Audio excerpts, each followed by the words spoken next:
Hello, my friends. Welcome to Adda 24/7 Regulatory Bodies and SO channel. I'm your mentor Veer and I'm here with a very important video. And ये जो video है that is for RBI aspirants as well as UPSC aspirants. जी हाँ दोस्तों, ये जो दो category of aspirants होते हैं they want to achieve excellence और वो एक्सेलेंस से कहीं भी नीचे सेटल नहीं होना चाहते, चाहे वो एक यूपीएससी एस्पिरेंट हो या RBI, because they are eyeing for the top notch government jobs. तो ये जो कैंडिडेट्स होते हैं ना, ये किसी नॉर्मल जॉब के लिए सेटल नहीं हो सकते. लेकिन क्या होता है कि दोनों ही जो एग्जाम्स हैं, लाइक आरबीआई हो या यूपीएससी हो, ये मतलब अगर हम बात करें they are not like sure shot. ठीक है, तो जब आपको कई बार अटेम्प्ट्स लग जाते हैं या आपको क्लैरिटी नहीं होती, जैसे आरबीआई में आपको क्लैरिटी नहीं होती कि नोटिफिकेशन अब आएगा तो कितनी वैकेंसीज के साथ आएगा, और यूपीएससी में क्या होता है कि देखिए इट्स लाइक अ डाइसी, बहुत ही टफ कंपटीशन है, बहुत ही वाइड सिलेबस है. तो क्या एक मिडवे पाथ हो सकता है, क्या कोई और अपॉर्चुनिटी भी हो सकती है, क्या कोई प्लान बी भी हो सकता है? तो दोस्तों इस वीडियो में उसी प्लान बी के बारे में बात करेंगे. बहुत ही इंटरेस्टिंग वीडियो है, एंड तक बने रहना बहुत ज्यादा जरूरी है. तो चलिए दोस्तों, without wasting any time let's get started.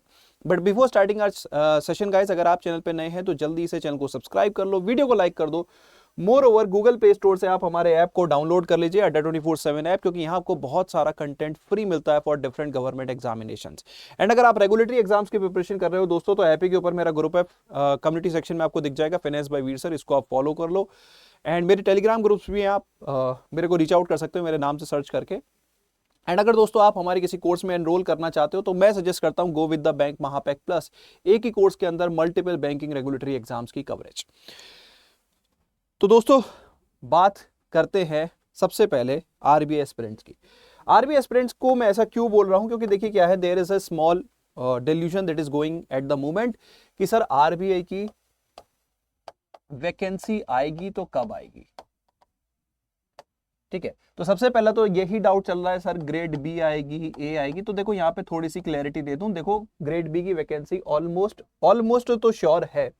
By chance अब आरबीआई लास्ट मिनट पे कोई चेंजेस कर दे, ठीक है, तो ये तो है कि यहाँ पे आरबीआई ग्रेड बी की वैकेंसी आएगी. एंड यहाँ पे एक चीज मैं आपको बोल दूं कि लास्ट टाइम जो वैकेंसी थी, वैसे मेरे पास एक इनपुट मिला है, मैं वो आप लोगों के साथ शेयर नहीं करना चाहूंगा, लेकिन लास्ट टाइम जो वैकेंसी आई थी उनसे काफी कम यहाँ पे आपको वैकेंसीज देखने को मिलेगी. ठीक है, अगेन अब जब वैकेंसीज कम हो जाती है तो नेक्स्ट चीज आती है, सर तैयारी करें ना करें, क्योंकि आधा डर तो इससे क्रिएट हो जाता है. तो हम आगे भी बात करेंगे अभी इसी चीज के रिगार्डिंग कि आपको अगर देखो ये रियली आपका ये लोगो, आपका ये चाहते हो कि आपके ऊपर हो, ठीक है, तो फिर चाहे ग्रेड बी हो या ए हो, ठीक है, अगर बी से थोड़ा सा डिसर्टन होते हो तो ए की वैकेंसी तो आपको देखने को मिलेगी. हाँ, उसके बारे में अभी क्लैरिटी नहीं हो पा रही, क्योंकि जो मेरे को इनपुट मिला है कि शायद कोई पुराना केस है जो उलझा हुआ है, जिसकी वजह से दे आर नॉट श्योर कि इस वैकेंसी को कब निकालेंगे. लेकिन जब भी आएगी अच्छी वैकेंसीज के साथ आएगी, मतलब एटलीस्ट ट्रिपल डिजिट में तो ये वैकेंसीज होंगी. ठीक है, सो दैट इज अगेन. अब इस वजह से क्या होता है कि यार बहुत सारे बच्चे जो है वो डिसहार्टन भी होते हैं, खुश भी होते हैं कि यार वैकेंसी आएगी, लेकिन कब, जब क्लैरिटी नहीं होती कब के बारे में, तो उनको फिर एक्टिवेट करना पड़ता है प्लान बी. तो क्या कोई और ऐसी जॉब है जो क्या आरबीआई के इक्विवेलेंट हो सकती है? तो हाँ, बिल्कुल हो सकती है. ठीक है, उसके बारे में बात करने से पहले मैं थोड़ा सा यूपीएससी एस्पिरेंट्स के बारे में भी बात कर लेता हूं. ठीक है, तो यूपीएससी एस्पिरेंट्स क्या होते हैं, देखिए वो एक साइकिल में परेशान रहते हैं. वो प्री मेंस इंटरव्यू की साइकिल होती है, कई बार मल्टीपल अटेम्प्ट्स भी लग जाते हैं. ठीक है, और जब एक या दो या तीन अटेम्प्ट हो जाते हैं तो हम थोड़े से डिसहार्टन हो जाते हैं. ठीक है, जब हम फ्रेश होते हैं, हमारे पास एनर्जी होती है, तब हमारा primary goal it's like UPSC. लेकिन एक दो अटेम्प्ट के बाद फिर थोड़ा सा मन में आता है कि काश अब थोड़ा सा प्लान बी पे भी काम कर लिया जाए. लेकिन प्लान बी पे काम करने का मन इसलिए नहीं होता क्योंकि हमें वो जो लेवल है क्या वो मैचअप हो सकता है, जो हमारी एक्सपेक्टेशंस है कि हम इकोनॉमी पॉलिसीज में कंट्रीब्यूट करेंगे, हम एक अच्छी पेइंग जॉब को यहाँ पे देखेंगे, एक सेक्टर के रिगार्डिंग एटलीस्ट कहीं ना कहीं हम मेजर कंट्रीब्यूशन कर पाएंगे.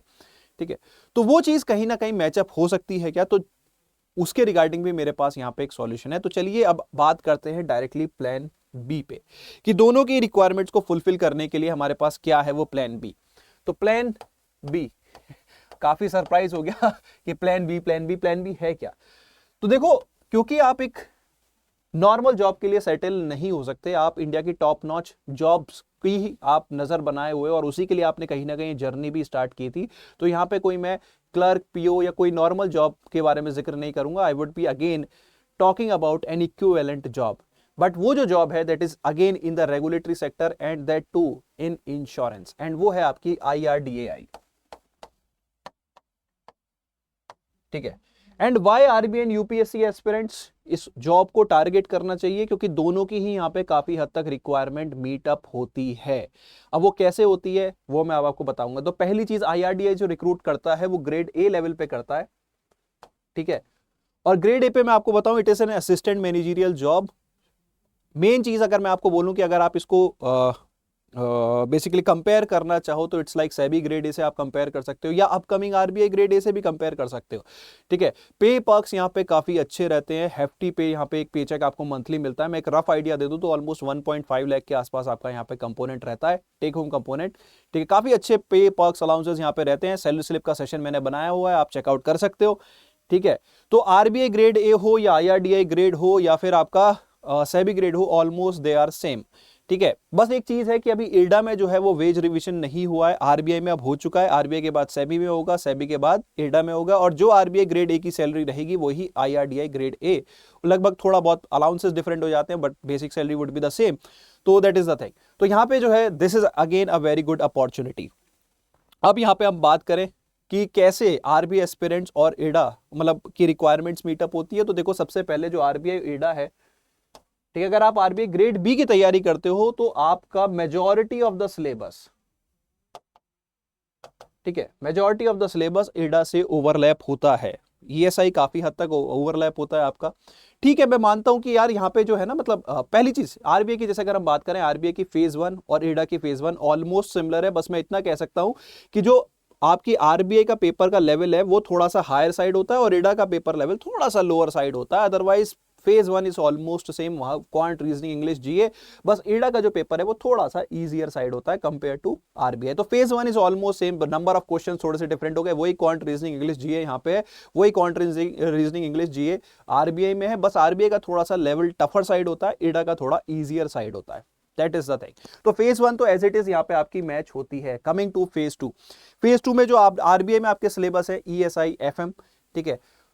तो इडा में क्या सिलेबस है, ESI with special focus on the insurance sector, और then there is insurance and management rather than finance and management।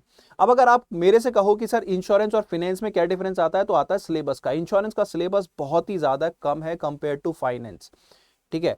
More over management का भी जो syllabus insurance and management IRD में है वो भी काफी कम है कंपेयर टू आरबीआई, ठीक है। तो आरबीआई की प्रिपरेशन अगर आप करते हो तो काफी हद तक आपका, काफी हद तक क्या, मैनेजमेंट आपका प्रिपेयर ही हो जाता है। बचता है आपका इंश्योरेंस, जो कि आप एक मिनिमम टाइम फ्रेम में प्रिपेयर कर सकते हो। बहुत सारे स्टूडेंट्स मैंने ऐसे देखे हैं जो प्रिपरेशन कर रहे थे and they have prepared it, even phase 1 के बाद उन्होंने इंश्योरेंस की प्रिपरेशन की and they have cracked it, ठीक है। तो इडा का मैं सिंपल बोलूं कि आरबीआई एस्पिरेंट्स के लिए इसलिए एक अच्छी अपॉर्चुनिटी है क्योंकि आप आरबीआई की प्रिपरेशन में ऑलमोस्ट इडा की प्रिपरेशन को कवर अप कर लेते हो, एक्सेप्ट इंश्योरेंस। इंश्योरेंस को आपको थोड़ा सा एक्स्ट्रा प्रिपरेशन करनी पड़ेगी, वो भी आप मिनिमम टाइम फ्रेम में, अगर मैं एग्जैक्ट टाइम फ्रेम बोलना चाहूं तो 10 से 15 दिन अगर आप डेडिकेटली करते हो तो प्रैक्टिस के साथ आप इसको प्रिपेयर कर सकते हो, ठीक है। तो ये तो हो गई आरबीआई एस्पिरेंट्स के बारे में कि भाई वो कैसे इस एग्जाम को, और मोर ओवर आरबीआई में भी देखिए क्या है, डिस्क्रिप्टिव पेपर आता है और वो टाइपिंग बेस्ड होता है। और ईडा में जो पेपर फेज 2 में आता है that is again descriptive paper, और यहां पे सबसे अच्छी बात है कि it is pen and paper based, ठीक है।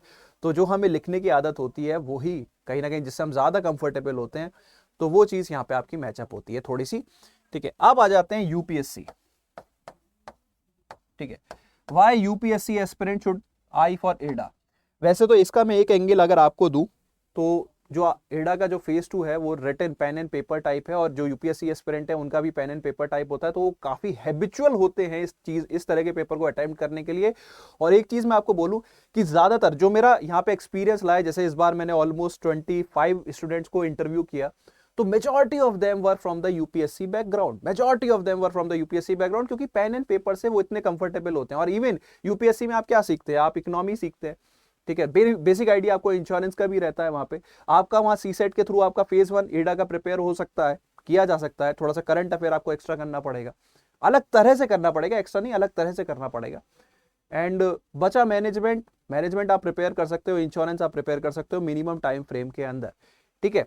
तो अगर मैं बात करूं यूपीएससी एस्पिरेंट की जो रिक्वायरमेंट है, उनकी रिक्वायरमेंट होती है एक अच्छी reputed job, paying job, and more over उनके एग्जाम से मैचअप होता हुआ एग्जाम। तो वो उनकी रिक्वायरमेंट्स भी यहाँ पे मीटअप होती है, तो वो भी यहाँ पे प्लान बी पे काम कर सकते हैं। एंड मोस्ट इंपॉर्टेंट थिंग, ईडा का रिक्रूटमेंट यहाँ पे कंफर्म्ड है इस साल। अब वो कब आएगा, इट्स मोस्ट प्रोबेबली जुलाई अगस्त के आसपास आपको इसका नोटिफिकेशन देखने को मिल सकता है। Now the important question is, इस एग्जाम में भी जो वैकेंसीज आती हैं वो लिमिटेड ही आती है, ठीक है। और लिमिटेड अगर मैं बोलूं तो इस बार भी जो आपकी मोस्ट प्रोबेबली वैकेंसीज रहने वाली हैं दैट वुड बी अराउंड 45, ठीक है। 45 के आसपास इसमें वैकेंसी रहने वाली हैं, प्लस माइनस समथिंग, ठीक है। तो इस एग्जाम में भी अगर आप चाहते हो कि यू वांट टू एक्सेल, ठीक है, तो आपको प्रिपरेशन स्टार्ट करनी होगी। एंड AIR-1 से लेके और भी जो हमारे इस साल के सिलेक्टेड कैंडिडेट्स हैं उन सभी की सक्सेस स्टोरीज हमने अपने चैनल पे डाली हुई है। तो अगर आप इस एग्जाम की प्रिपरेशन स्टार्ट करना चाहते हो तो आप उनकी सक्सेस स्टोरी चेकआउट कर सकते हो, ठीक है। प्रीवियस ईयर में हमने AIR-1 प्रोड्यूस की थी, इस बार भी AIR-1 अभी हम क्लेम नहीं कर सकते बिकॉज अभी फाइनली वो चीज आउट नहीं हुई है कि हु इज द AIR-1।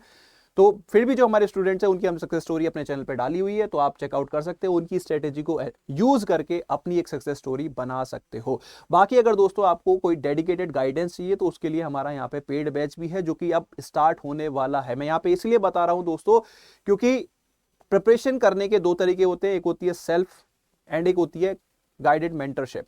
तो देखो मेंटरशिप अगर आपको चाहिए तो उसके लिए आपको थोड़ा सा एक पे करना पड़ेगा, लेकिन अगर मैं आपको बोलूं कि हम आपको सबसे अफोर्डेबल कोर्स ऑफर करते हैं मार्केट में मिनिमम प्राइस पे, तो प्लीज अगर आप चेकआउट करना चाहते हो तो आप चेकआउट कर सकते हो। बाकी सेल्फ गाइडेंस मतलब सेल्फ प्रिपरेशन के लिए सक्सेस स्टोरीज स्ट्रेटेजीज हम अपने चैनल पे लेके आते रहेंगे, कंटेंट भी लेके आते रहेंगे, तो please subscribe to our channel, ठीक है।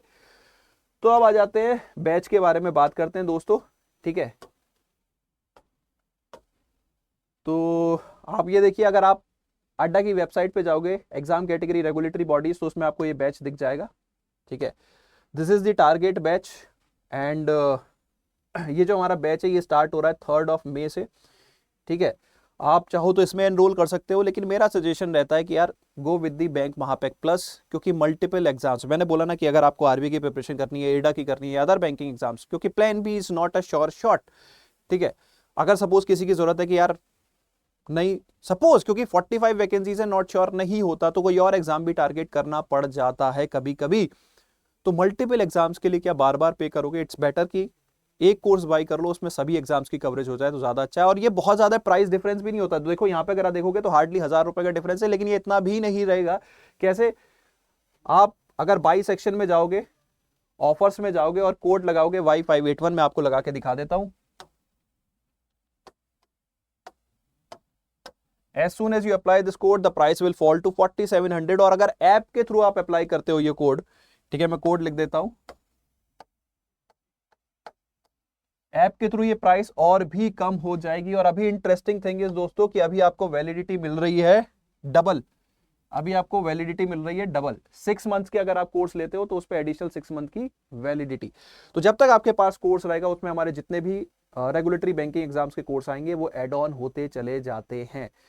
तो one single course, one of the most affordable and quality content, बाकी चॉइस इज योर्स। अगर आपको सेल्फ प्रिपरेशन करनी है तो चैनल को सब्सक्राइब करके रखो। अगर आपको आईडा के रिगार्डिंग और भी detailed strategy, eligibility and all, वैसे हमने ये सारे सेशंस अपने चैनल पे कवर कर दिए, बट अगर आप चाहते हो कि मैं इन सबको कवर करूं तो please do let me know in the comment section. In the coming days I will come up with a detailed session on IRDI grade A। तो इसी के साथ सेशन कर रहा हूं wrap up. Thank you so much, bye bye, take care, have fun.